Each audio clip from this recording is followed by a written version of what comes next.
Hi, I'm just going to share with you my journey with ulcerative colitis.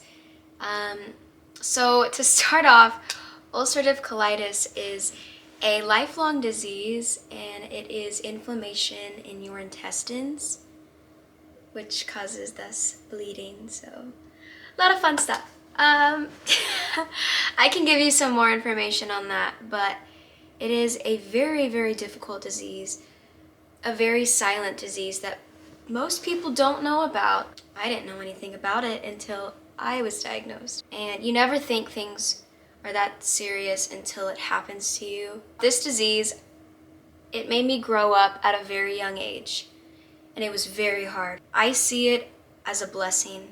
It's been a blessing and a curse. I say that right now, a blessing, because I'm not in a flare, but it is. I wouldn't have the experiences that I have today. I've lived life. I've been through a lot. Yeah. So there's that little intro. Let's just start off with how I found out I had my disease. Alrighty, I had to fix the camera a little bit. I found out that this was the day I started having symptoms. Wasn't diagnosed yet, but I started having symptoms the Thanksgiving night of 2016. I was 15 years old at the time. You know, when you're young and you're dumb and you think nothing's serious, I mean, something happens, you're not gonna think, oh, it's a lifelong disease, or, well, I think that way now. I'm very, I'm very paranoid, but because of this disease, I was bleeding in a certain place. And I don't know if it was that night or the next day, but I joked with my mom about like, oh, well, like, I'm bleeding here or something. And she's like, that's not funny. She was saying, if that's happening, that means something very serious is going on. And for a minute, I was like,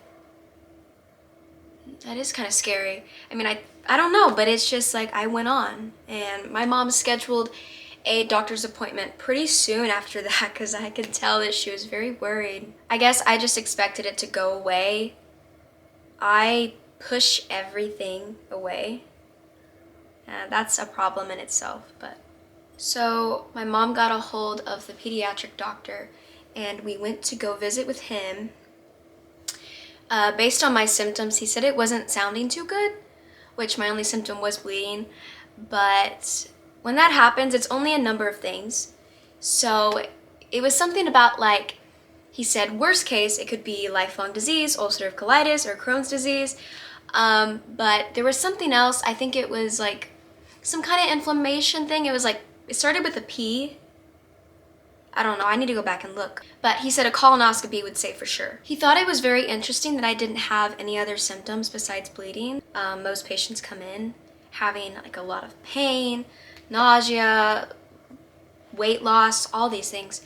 But I was only having bleeding. So he was like, okay, well, we don't know. I was prescribed anti-inflammatory pills, that's like the first, they're pretty much like an aspirin, it doesn't do much. He wanted to see if that would help me out. I had to get into a routine with these pills. It was hard for me to take like prescribed medication, but I did, and the bleeding was still happening, so nothing was, yeah.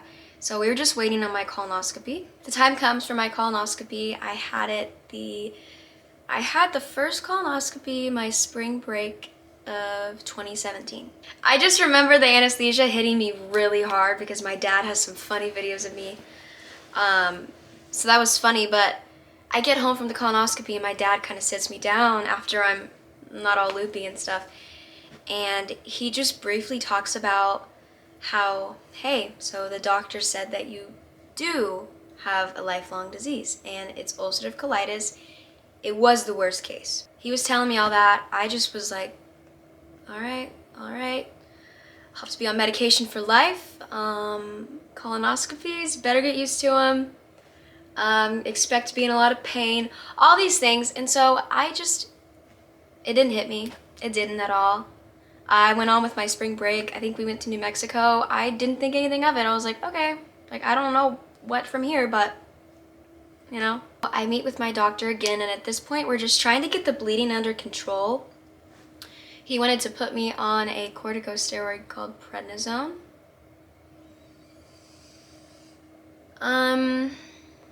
I was going on a cruise in June, so my first colonoscopy was in March. I'm trying to make a timeline for you. In March, it was probably It was May, around May. I was going on a cruise in June. So he wanted to wait until I got back from my cruise to start this next medicine. This is where things get really hard. So I get back, I start this medicine, and this is the moment when my disease just really hit me. I felt this huge shift into, okay, I have to grow up. I have to accept this. It's not cool. Nobody cares. Why do they you're messing up my video. The side effects of prednisone came on really fast. I had rapid weight gain, very deep depression. My mood was bipolar. It was very bad. I just remember yelling at my parents all the time. I had moon face. I'll show you a picture because that was awful. I was never getting sleep. My bones would hurt so bad.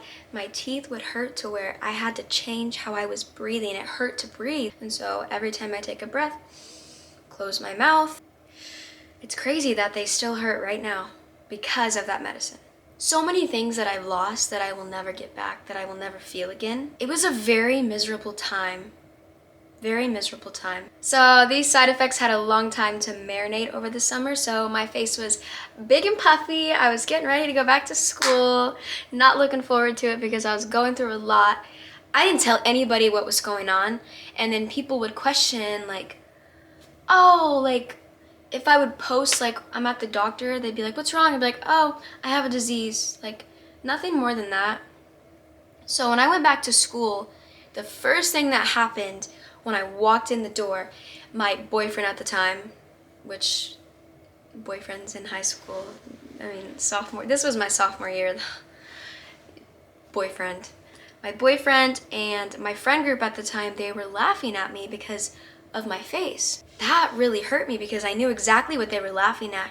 Then I get home to see every single one of them blocked me. Blocked me. It's just like, this is the first time I've brought this up, and it's very hard to talk about this. I've been embarrassed to tell my parents these things. When you're 15, the things that are important to you at that time are how you look, the people you hang out with, things like that. Sadly, you hold a little bit of worth in that. And when you're stripped of that, it was very, very difficult. So that's what I mean when I had to grow up at a very early age, because I had to start thinking about my health, my happiness, pushing away what all these other people thought of me. The strength of being stripped of all of those things, all the things that you care about, holding them so loosely, it was a very difficult but moving feeling. I was growing up. With everything happening, it just killed me. It was just an overload of unhappiness, one thing after another. When I needed support the most, I was given the exact opposite. Luckily, I had made the choice to reach out to a girl, which I never do, and she would spend lunch with me. I held on to her kindness. I still do. I wish she knew how much that meant to me. Even though we didn't talk about my disease or anything else, like, she doesn't know that her being with me just was the support that I needed, you know? Okay, back to the medication side. I bled the entire time I was on prednisone. I was on it for almost a year, a very high dose, and that is not recommended. Prednisone is not a long-term medication, but I was on it for a very long time, very high dose. The fact that I still have these lingering side effects, it's been 4 years since I've taken it, and my teeth still hurt. There's a lot of things that I still have from that. My next line of medication was 6-MP, also known as mercaptopurine. My dad, he says mercaptopurine, and I have to think about it, and I mess it up. Okay, mercaptopurine. This medicine was not my friend either. Wasn't as bad as prednisone, but it wasn't my friend. 6-MP is a chemotherapy drug, so it's used to treat cancer. This also took a toll on me, another list of side effects. I had a lot of hair loss, skin issues. I lost pretty much half of my hair.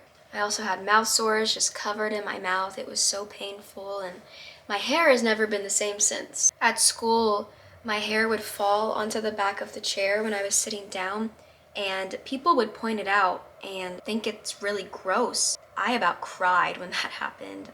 I keep picking my nails because it makes me so anxious to talk about this, but the fact that all of this was happening in my head and I wouldn't talk about it, and then people from the outside looking in would make note of it, and that just made it twice as hard. The one thing that I don't want to say is just when the hair would fall, I would try my best to grab it. It was just huge, like clumps. I would try to grab it and slide it into my backpack to throw out later so that people wouldn't see it because of that one time.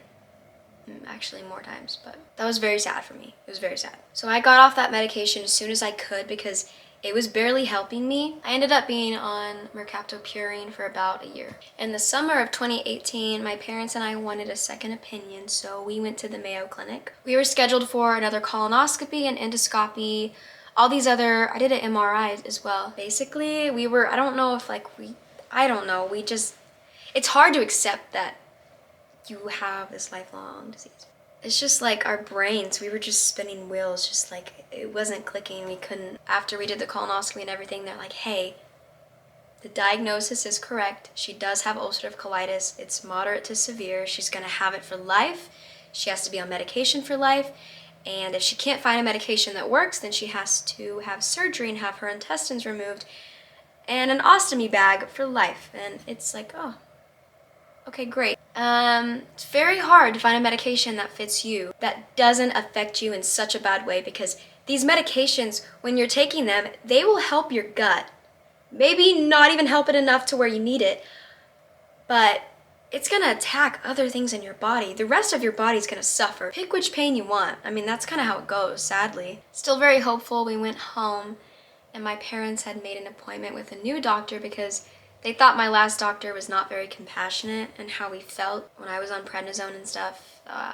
We would go in and he'd say something about my face and just like not very positive things, just wasn't very supportive. I tried to manage the disease with paleo diets, being gluten-free, anti-inflammatories, and you know, that worked for a while. The doctors will say that it works for a while, but then your body will just... I had to work every single day, just constantly thinking about my health. Okay, what am I gonna eat for this just to not upset the disease? And it was a lot of work to keep myself healthy. One day I flared very badly. I woke up in the middle of the night and it was just a lot of bleeding. Having 3 years with this disease, this was the very first time I ever felt pain with ulcerative colitis, which that was a shock to many doctors I told that to. And it took 3 years for me to finally feel the pain, the weight loss, the nausea, all of that. This was my worst flare and the pain was unbearable. I missed school for a full month. I lost a lot of blood. I couldn't eat. I lost about 15 pounds. I was down to 83. Very bad, very unhealthy weight. I couldn't seem to help myself. My doctor prescribed another corticosteroid called budesonide, and I love that medication. So it works the same as prednisone. You just don't get those side effects, especially if you're at a lower dose of budesonide. Budesonide and enemas were my friend throughout all of this. So in between, while I wasn't doing biologics, I would do anti-inflammatory pills. Those were called valsalazide. So basically mesalamines, like they were my best friend. They got me through that. I got things under control with the steroids, budesonide, and enemas. With that, I would do well until the next flare would happen or my body stopped reacting to enemas. It just wasn't really allowing me to anymore. The muscles down there. After all the flares, my doctor wanted to schedule another colonoscopy, so this would be my 3rd colonoscopy. She wanted just to check the severity of the disease with all the flares I've had. Fast forward a bit, at this point, I was very scared of biologics, but I needed remission. I needed to be stable with this disease. So I started Humira in early 2021. I avoided it for as long as I could, but at this point it was necessary. And so I actually shared all my videos of me doing my shots on social media.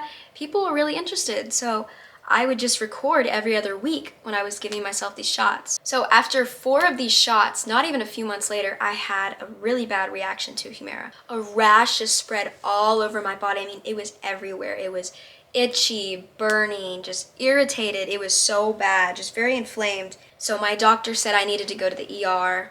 I go and they have no idea what it is. They're like, we don't know. Which it was probably due to Humira, because, you know, what else? I remember they had multiple doctors come in just to look at my arms, like from different departments and stuff, and they were like, we don't know. Like, this is odd, this is very weird, we've never seen this. So if they come out saying Humira causes some really bad rashes, somebody needs to come talk to me, because that was me. I was the first. I stopped Humira, the bleeding returns soon after. Humira was my 3rd medication? Yeah. Okay. 4th medication, 2022, we're getting closer, we're getting past this. I dived really deep into the side effects of Xeljanz. Xeljanz is a biologic, but it's in a pill form. I found that more convenient for me because you can get infusions and you have to go in and sit for a long time. I looked at all the side effects of Xeljanz and they were very promising to me.